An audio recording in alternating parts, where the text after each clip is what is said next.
Down சிண்ட்ரோமால பாதிக்கப்பட்ட ஒருத்தர் ஃப்ளைட்ல வராரு. இவரை பார்த்ததுமே அந்த ஃப்ளைட்ல ஒருத்தருக்கு சுத்தமா பிடிக்கல.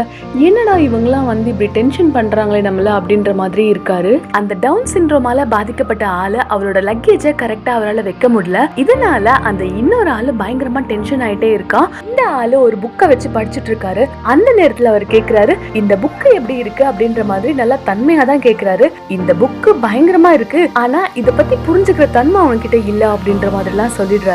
கொஞ்ச நேரத்துல இன்னொரு ஏர் ஹோஸ்டஸ் வராங்க. அவங்க கிட்ட இந்த தண்ணி வாங்கும் போது தெரியாம இந்த ஆள் மேல தண்ணி ஊத்திடுச்சு. இதனால டென்ஷன் ஆன இந்த ஆளு உடனே ஏர் ஹோஸ்டஸ் கிட்ட எனக்கு உடனே டிக்கெட்டை மாத்தி கொடுங்க அப்படின்ற மாதிரி புலம்புறாரு. கொஞ்ச நேரத்துல அந்த ஏர் ஹோஸ்டஸ் வந்து சொல்றாங்க, சார் உங்களுக்கு ஃபர்ஸ்ட் கிளாஸ்ல டிக்கெட் புக் பண்ணியாச்சு.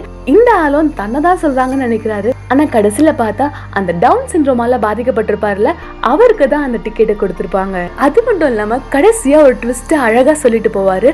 அது என்னன்னா, இந்த புக் எழுதினதே நான் தான், அதனால யாரையுமே ஒருத்தவங்களை நீங்க முகத்தை பார்த்து ஜட்ஜ் பண்ணாதீங்க அப்படின்னு சொல்லிட்டு போறாரு.